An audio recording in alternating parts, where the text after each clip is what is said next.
WNST, Towson, Baltimore, and WNST.net. Certainly a nice weekend to sit on the couch and watch other teams lose, like the Steelers lose, and waiting around to see where this thing shakes out for the league. The Denver Broncos come to town undefeated. I had a chance to watch them in the 4 o'clock hour against the Oakland Raiders, soon to be the Las Vegas Raiders. We call them the Gruden Raiders, right, Luke? And I guess as far as the Broncos go coming in this week, this is a formidable test for the Ravens on the road. They've won a couple of home games here. Case Keenum continues to pull things out of his backside. And anytime John Elway comes to Baltimore, even 35 years later, we still remember those of us, Luke.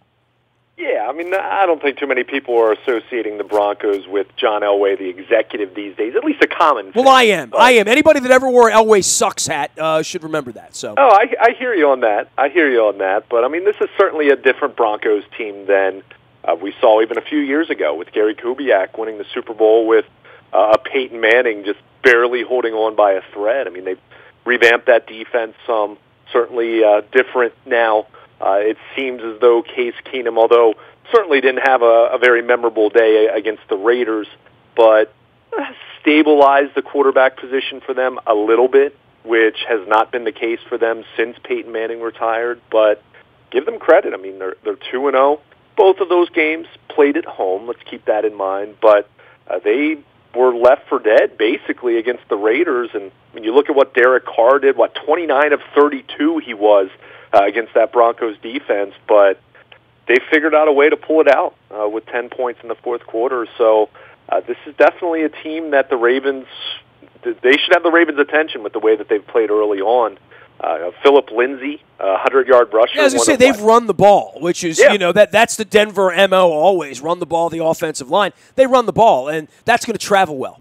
Yeah, and I mean, think of so much talk about guys like Saquon Barkley and some of the other early running backs drafted. Look what Philip Lindsay has done. I mean, it's been pretty remarkable, what he's done. And even in week one, I think he ran for 70-plus yards against the Seahawks. So he's done a nice job. So that speaks to them getting the job done up front because, you typically wouldn't expect someone like him to be running for 100 yards or approaching the century mark. So I think this is certainly a game the Ravens should win. I don't think anyone would look at this and think otherwise, but the Ravens need to clean up some of their own issues that surfaced in week 2, even if it was on a short week. But certainly the Broncos, with completing the comeback and making John Gruden 0-2, which I have to say I enjoy. Yeah. I mean, the Raiders to me and what they've done and where they are with Khalil Mack and stuff, I'm back to hating them all over again. They were nice to me a couple years ago when Jack was around, so I had a little bit of a soft spot, but no mas, as they say. And it's weird because it's not even the kind of hate that you typically associate with teams that are just good, hate like the Steelers or the New England Patriots. Oh, no, we're not going to like them, and they're going to win 5 or 6 games, right? Well, that's the thing. I mean, and I'm hearing John Gruden talk about, we have to figure out a way to get pressure on the quarterback. Hello? You just traded Khalil Mack. What did you expect? So, but that aside, I mean, you give Denver credit, and certainly that's a team. I think you look at their passing attack, even if Case Keenum specifically doesn't scare you, you look at what Emmanuel Sanders has done through the first 2 weeks of the season. I know Demaryius Thomas didn't do much of anything on Sunday, but dropped a lot of balls. I mean, especially with the game on the line late in the game. I tweeted, I hope he drops that many next week. Sure. But we also know his track record, and he's not someone that you can ignore. So, I mean, this is a Broncos team that is fully capable of coming into Baltimore and giving the Ravens a really tough go of it, but. Again, I think you look at all things being equal, understanding their 2 wins at home. They'll be traveling on the road first time this season, and the Ravens coming back home after an extended stretch of rest, getting that mini bye on the back end of the Thursday night game. You should like the Ravens in this one, but again, I mean... Case Keenum's undefeated against the Ravens. I've seen him get out of a tree, dude. Well, that's true, and you think back to last year in Minnesota, but I also remember Joe Flacco was... didn't have Jeremy Maclin that game. Mike Wallace went out early in that game. I mean, he was throwing to Griff Whalen. I think that was the game he caught a few passes. So it was definitely a little different circumstance for the Ravens against Case Keenum that day. But The Ravens, I mean, they need to figure out their own issues. I mean, what's going to happen with C.J. Mosley? Is he available this week? What does that mean for the defense? We know Jimmy Smith's not on the field for 2 more games. And then on the flip side, offensively, they need to get their offensive line in order. I mean, they have not run blocked well. They did not pass protect particularly well for most of Thursday night's game. And Denver, even though they don't have some of those defensive pieces that they once did, they still have some guys that can really wreck a game for you, and they still have Von Miller. Let's keep that in mind. So if you can take care of him at the very least, it's going to be a long day for Joe Flacco in the passing game. Luke Jones joining us here. Of course, you can find him, Baltimore Luke, out on Twitter. You can find us Tuesday night at Michael's Cafe, hanging out with Alex Lewis, swabbing for the Bone Marrow Registry and for There Goes My Hero. Come on by, get yourself a fat crab cake, the split-level soup, delicious cream of crab mixed with Maryland crab. It's tasty.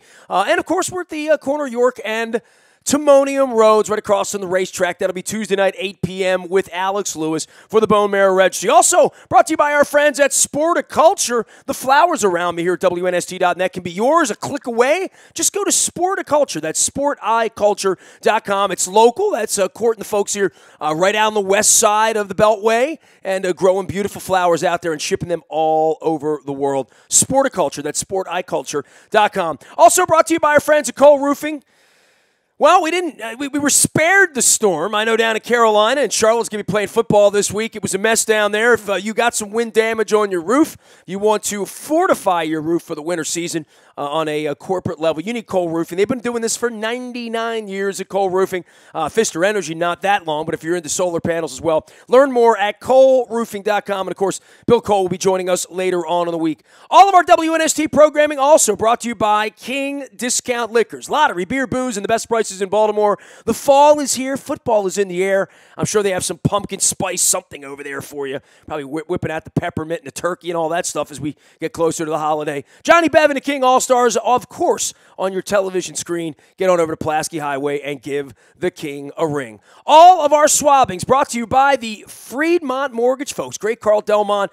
Beth's going to be out with us on Tuesday night. We'll be swabbing on behalf of the Bone Marrow Registry, brought to you by Freedmont Mortgage. Never make that 30-year mistake. Don't choose the wrong lender. You need the right lenders to think it through. Go to Freedmont.com. Learn about it. Buying, selling, the Freedmont U, all there at Freedmont.com. And Carl Delmont and the indoor soccer folks have their schedule coming out for the Harrisburg Heat and the Baltimore Blast. Week 3 on the schedule, week 2 for a home game, and everybody organizing their digital tickets and hoping for the best here this week as the Ravens have a home game and then 2 more on the road, Pittsburgh and Cleveland. Luke, I guess this is the point where you talk about C.J. Mosley, you talk about Jimmy Smith, and how they're going to fare without these guys against some decent teams. And obviously, we found a decent team in Cincinnati on Thursday night. Injuries were not something we talked about. I know I brought it up with Harbaugh, and he's stitious but not superstitious. I guess it's all my fault now, but the infirmary starts to add up. Week 3, week 4, week 5. You got to be careful to not be losing more guys here. Yeah, and you're going to have some injuries. I mean, they weren't going to go through the whole season without having some injuries. I mean, for the most part, they've avoided the catastrophic. They placed Kenneth Dixon on IR last week. We'll see if he comes back later in the season. I mean, keep in mind they have the 2 designations to return, but you're going to have some of this. And you hope C.J. Mosley doesn't miss much time. Doesn't sound like he'll miss a ton of time, but it still could be a couple weeks. So, that's something you have to keep in mind. And, Jimmy Smith's not an injury. That's self-inflicted, certainly. So, but not having him on the field, we know where those issues have been with this Ravens pass defense. Well, we noticed Mosley not being there, right? I don't think there's any doubt about that. Like we noticed Brandon Williams, like we noticed Jimmy Smith when the ball comes to that side, right? Yeah, and these are guys that you're paying money. A lot of money. In the case of Mosley, you haven't paid him yet, but he's a first-round pick, and he's been to 3 Pro Bowls in 4 years. And I got into a debate with someone over the weekend again. I think it's the silliest thing I hear from certain Ravens fans, and even some media from time to time. But I think most media appreciate Mosley. But I hear people say he's no Ray Lewis. Well, who is? No, Dobb. No, same thing with any other inside linebacker in this league. He's still a really good player. And when you don't have him out there, it's not just his production at his position in terms of tackles and other things he does, but it's also the quarterback of your defense. And we talked about this a bit after the game. late last week, but with Wink Martindale, with some of the changes that they've made to their defense, they've put much more on the shoulders of Eric Weddle and Terrell Suggs and C.J. Mosley to make adjustments on the fly, to be flexible on the fly. Look at what an offense is showing you in terms of personnel, how they're lined up, and then adjust what you're doing up front with your alignment, or what you're doing from a pressure standpoint, or what you're doing from a coverage standpoint. And it's great to do that, and believe me, I think it's good to rely on the wisdom of some of your veteran players to react to what they see on the field, but how does that go when someone gets hurt, when someone exits, especially in the middle of a game? And who's wearing the helmet, right? Yeah, well, and it's not just relaying the calls, but it's also reacting at the line of scrimmage and making sure everyone's on the same page. And look, I don't think the Ravens lost just because C.J. Mosley exited the game. They played really lousy, and Eric Weddle said that. Specifically in the first half, they played terribly defensively. So I think that I want to make it very clear, I'm not giving them a pass just because C.J. Mosley gets hurt, but to deny his absence not being a big deal, I mean, I don't know what to say. I mean, you need to have your best players on the field, and when you don't have them on the field, it's not an excuse for everyone else, but it does make everything else much more difficult. And when you're talking about your middle linebacker, the guy that's relaying the calls in the huddle, one of the guys that's reacting to what you're seeing defensively and trying to get guys lined up and making sure everyone's on the same page and making some adjustments pre-snap if there are adjustments to be made. You're not going to have the same with Patrick Owasso or Kenny Young handling that. So we know the Ravens switched to basically Eric Weddle took over the in-huddle role of relaying the calls in the second half. And is there a coincidence there that they got their footing a little bit defensively? I'd say there's probably something to the idea of Weddle maybe stabilizing things a little bit, but at the same time, it's not as though all their miscues in the first half were lack of communication and blown assignments. They missed tackles. Guys just didn't cover as well as they needed to. And they can't get to Dalton quick enough. He has that kind of offense like Peyton Manning where if you think you're going to hit him, hitting him during the game is not going to be the game plan because you're not going to get to him often enough to hit him. Getting him to get rid of the ball quicker, sure, I'll see that. Making plays, batting down balls, being in the right spot is so important in 1, 2, 3 after the ball is snapped. So, alignment and assignment, that's everything, but they were good early in the game, and the Ravens were not. I'll say this, Luke. They came back. I mean, I know we were talking about Wembley and Jacksonville and shades of all that from last year, but last year they never got up off the carpet in London. At least they got back into the football game on Thursday night and made it a game. They had a chance to win late. Yeah, I mean, they never really got so close where you really got excited about it because, think about it, to the point that they made it where it was a one-score game. The defense then let up a drive to get a field goal. Yeah. It was. They came back. They made it competitive. Sure. I don't know what value's in that or not. If the standard is it wasn't London, that's a pretty low standard. But they were able to come back. It was good to see them show some life. But we've seen that over the last 4 to 5 years for the most part. Even when they haven't been particularly good, it's not as though they get blown out a whole lot. So. In the case of Dalton, sure, I'll definitely buy that you aren't going to necessarily plan to have a ton of hits of him. You're not going to sack him multiple times for the most part. You still need to put more heat on him than they were able to do on Thursday night, though. And some of that has to do with on the back end. If you cover a little bit tighter, then he does have to hold the ball a little bit longer. And I made this analogy after Thursday's game. It's kind of that tug of war that you go back and forth with. We always think about the pass rush helping out the pass defense, but it also works in reverse. Strong pass defense forces the quarterback to hold the ball another second, and then that allows someone like Terrell Suggs or Zadarius Smith or Matt Judon to get to the quarterback. And there just wasn't that give-take relationship. It was neither one of those areas being particularly good, especially in the first half, but really over the course of the night. When you finish a game with no sacks and no takeaways, it's going to be really difficult to win if you're falling, especially if you're falling behind 3 touchdowns in the first half. Well, and if your quarterback throws a pick and the ball winds up on the 16 yards and you only have to go 4 plays to start the game, 7-0 on the road, Luke, they haven't matched up well against the Bengals in a long time. Like it's an awkward, it's a styles make fights thing, right? And they've never look like the better team by a lot. Maybe opening day last year for a minute or two. And, the Bengals have been one of those up and down teams. They've had more bad teams than the Ravens have over the last 15 years since Marvin's been there. But, by and large, Marvin and the defense and the personnel and the way they know the Ravens, they give Joe Flacco fits. No question about it. I mean, they've done a good job from a schematic standpoint. Certainly they have the big boys up front with Geno Atkins and Carlos Dunlap, who wreaked havoc on Thursday night, and they've done that in the past.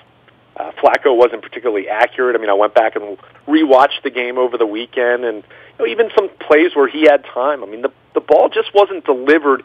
Either it was incomplete, or even some of the passes he did complete, it just wasn't delivered in a way that it was conducive to the receiver picking up extra yardage. So it just wasn't very good all the way around. There's no way to sugarcoat it. And I think, if you want to be more optimistic, and I think it's a fair point to make, it is a short week. And as much as we talked about the fact that they were able to rest some of their key veterans against Buffalo, I wondered, even before Thursday night's game, if that was necessarily a great thing from a standpoint of your starters didn't play a whole lot in the preseason. The offensive line that they're trotting out there right now did not play together at all in the preseason.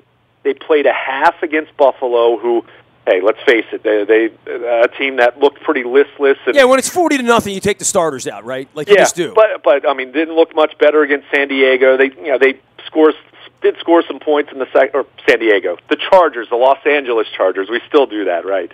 But didn't look very good against the Chargers playing at home. So I think you see what kind of competition that was. And part of me wondered, they weren't really tested against the Bills. They didn't play a full 60 minutes.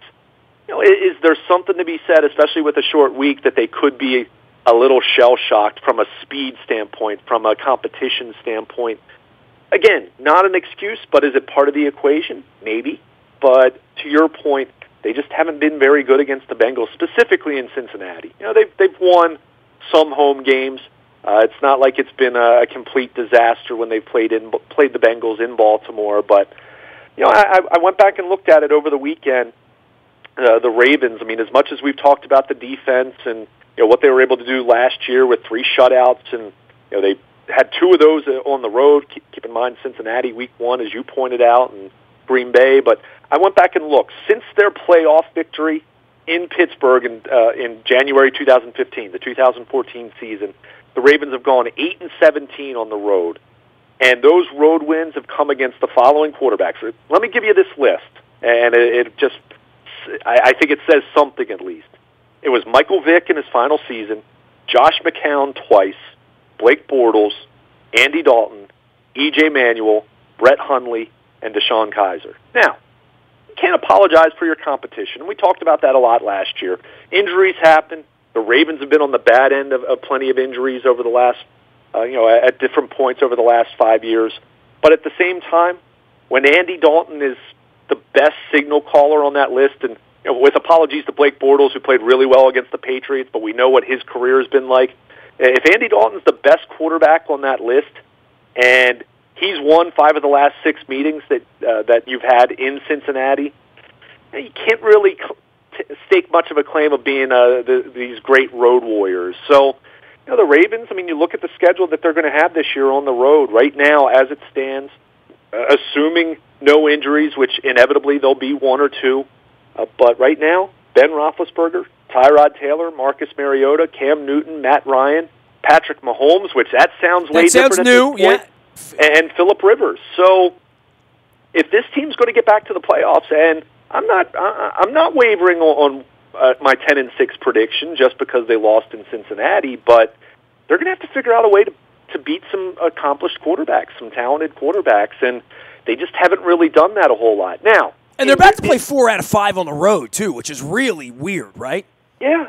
4 out of 5 on the road. Yeah, I'm kind of presenting this through the lens of it's been all the defense, and we know that's not been the case. Their offense hasn't traveled very well over the last 3 or 4 years either. So it's a full team effort. It's a full team endeavor here.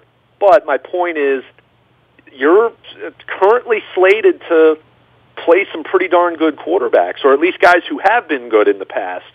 So they're going to have to figure this out, and they couldn't do it against Andy Dalton on Thursday night. That's fine, but you can't expect to be facing more Brett Hundley and Deshaun Kaiser types this year.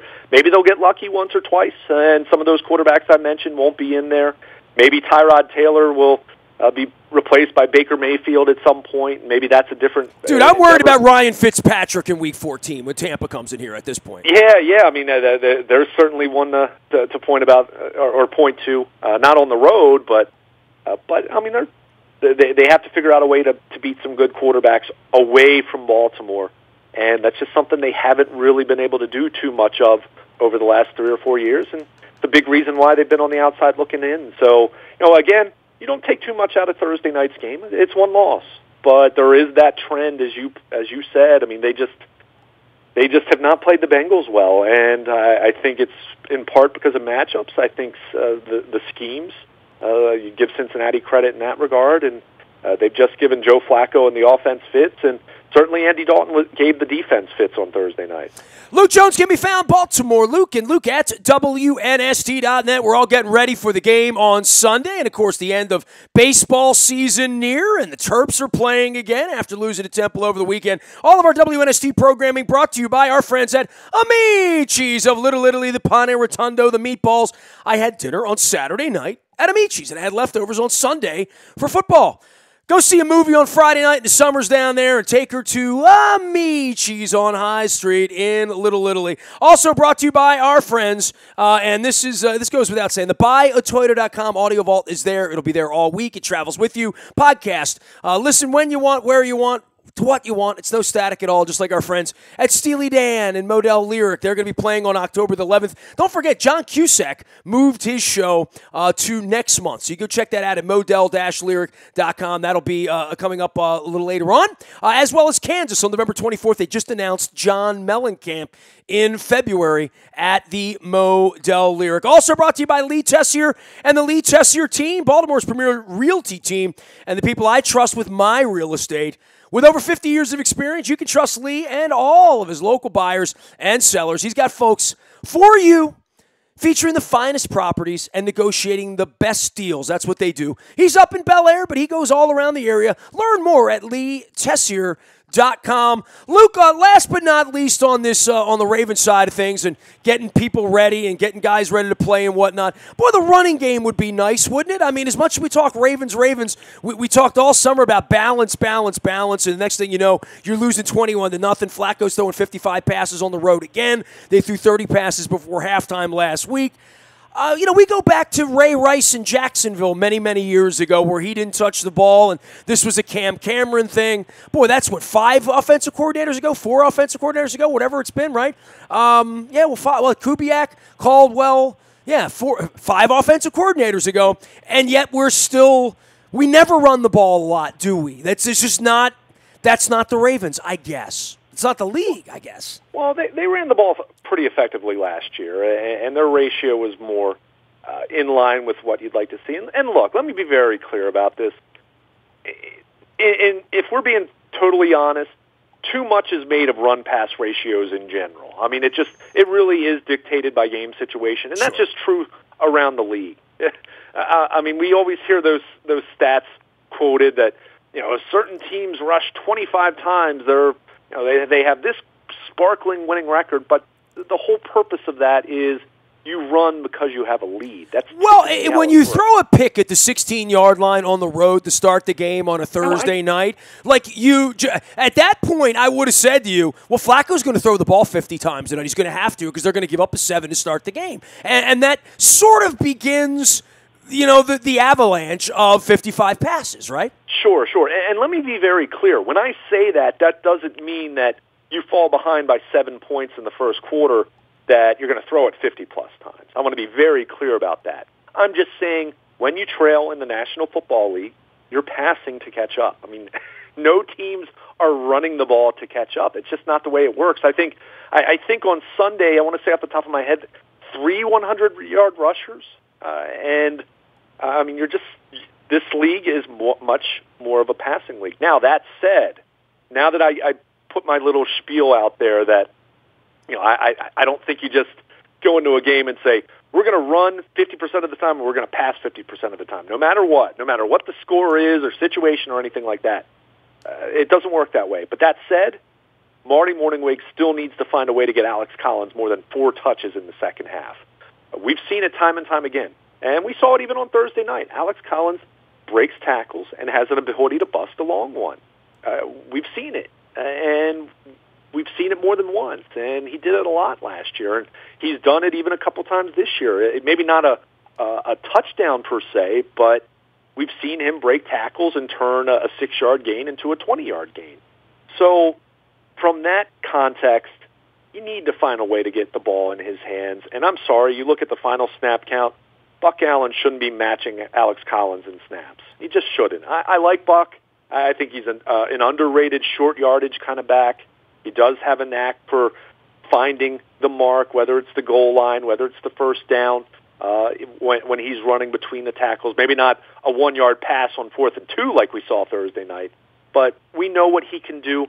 But he's also very limited as far as upside. I mean, Buck Allen's not going to be a guy that's going to bust tackles and take a long one to the house. He's not going to, you look at the yards per carry, you look at the yards per catch, even last year when he had a meaningful role, but he still wasn't someone that was overly explosive. So you need to find a way to get Alex Collins the ball more. He was never going to run it 25 times, especially when they fall behind 3 touchdowns in the first half. But I do think there were more spots in Thursday's game where they could have ran the ball a little more effectively. Or let me be clear, they need to run it effectively, and they haven't really done that a whole lot. But there were certainly times where they could have tried to run the ball more than they did on Thursday night, and they didn't. It was never going to be a 50-50 balance when you're trailing like that. That's unrealistic to think something like that. But could they have run it more? No question. And they have to figure that out. And part of the issue is there isn't a whole lot of confidence in the running game to try to run it more if you're not picking up big yardage. And you look at where they were from a statistical standpoint, they didn't run it particularly well. I mean, you look at the yards per carry, it was very underwhelming. 3 yards per carry? So they have to do better than that. And I think part of that is you do have to commit to it a little bit more, but you got to get your offensive line in order. They have been, they've had their issues inside. Even Ronnie Stanley didn't play particularly well, and now he's dealing with some kind of arm issue. I went back and watched it. He definitely hurt his arm. Well, we know once you start playing 2 hours of football, the Jimmy Smith suspension thing's not going to be the only nick or bump or bruise here, right? Like, we knew this going in. You just hope it's not Mosley and Stanley and Flacco and Suggs and those guys. But right now, Stanley's banged up. Smith's not in there. Mosley's not going to be in there. That's not a good recipe for this team taking 4 out of 5 on the road the next month. It really isn't. No question. And to be very clear, as I did stick up for them a little bit as far as the run-pass ratio, conversation, just how that goes in general, there's no doubt you don't want Joe Flacco throwing 55 times. I mean, there are very few quarterbacks in this league, and I think Ben Roethlisberger I would kind of put as one of the exceptions, but they lost on Sunday with him throwing 60 times. So it just speaks to there are very few quarterbacks in this league where you just want them dropping back and throwing 45, 50, 55 times. And I think the last few years have proven that Joe Flacco is not one of those quarterbacks. I mean, Joe is at his best when he does have a good running game, and he's throwing, 30 or 35 times. I think if you go much further north than that as far as pass attempts, you're probably going to get a Joe that's going to make some mistakes. And that's true of many quarterbacks. So,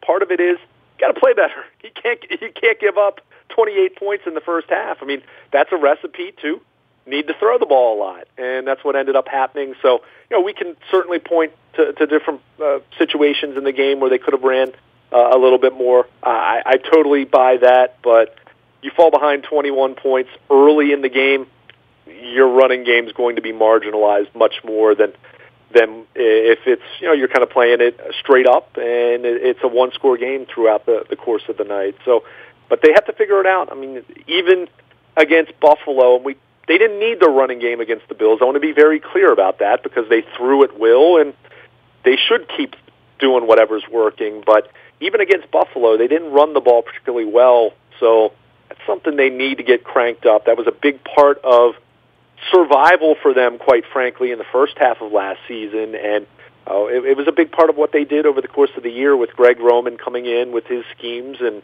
pulling guards and misdirection and counters and different things that Alex Collins was able to do, and you'd like to see them get back to that here this week because, as you pointed out, going on the road, you need to have that running game traveling, and you need to play better and be in position where you can make Alex Collins a real force in this offense. Luke Jones can be found Baltimore. Luke and Luke at WNST.net. Together, we can be found with Alex Lewis out at Michael's Cafe on Tuesday night. We'll be swabbing for the Bone Marrow Registry. All of it brought to you by our friends at Fremont Mortgage. That starts at 8 p.m. Our morning newspaper delivers to your email inbox free of charge each and every morning at 7 a.m. It's all brought to you by Planet Fitness and PlanetFitness.com, where it's always $10 a month to get in the best shape of your life. And on the charity trail, don't forget about the John W. Brick Foundation 5K run and the Wim Hof experience.